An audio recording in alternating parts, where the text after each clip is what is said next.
আবারও বিতর্কিত হলো ট্রাম্প প্রশাসনের অধীনে অভিবাসন নীতি।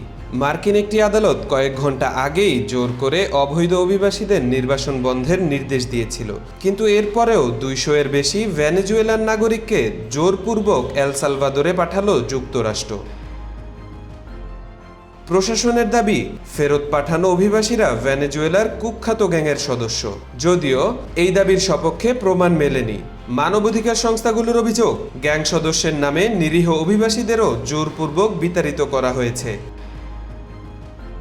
ট্রাম্প প্রশাসনের এই পদক্ষেপের আগে ফেডারেল বিচারক জেম বোয়াসবার্গ ১৭৯৮ সালের এলিয়েন অ্যানিমিস্ট অ্যাক্ট ব্যবহারের মাধ্যমে নির্বাসন কার্যক্রম বন্ধের নির্দেশ দিয়েছিলেন। এরপরও ওই ব্যক্তিদের বহনকারী বিমান উড়াল দেয় এবং এল সালভাদোরে অবতরণ করে। ভেনেজুয়েলা এই পদক্ষেপের তীব্র সমালোচনা করেছে।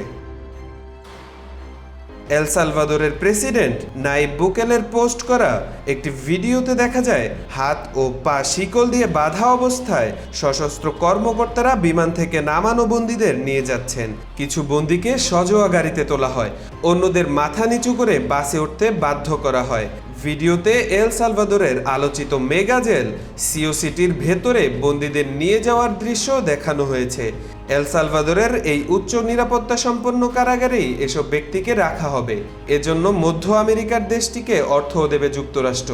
তবে মানবাধিকার সংস্থাগুলো প্রায় ৪০,০০০ বন্দী ধারণ ক্ষমতা সম্পন্ন এই উচ্চ নিরাপত্তার কারাগারকে বন্দীদের অমানবিক নির্যাতনের কেন্দ্র হিসেবে বর্ণনা করেছে। গত মাসে যুক্তরাষ্ট্রে অবস্থানকারী অন্য দেশের অপরাধীদের এল সালভাদোরের কারাগারে রাখার জন্য দেশটির সঙ্গে একটি চুক্তি হয়েছে। মার্কো রুবিও এই চুক্তিকে অভূতপূর্ব ও অসাধারণ অভিবাসন চুক্তি বলে মন্তব্য করেছিলেন। যদিও ট্রাম্প প্রশাসনের এমন কার্যকলাপের সমালোচনা করেছে বিভিন্ন মানবাধিকার সংগঠন। তাওফিকুল ইসলাম, আজকাল।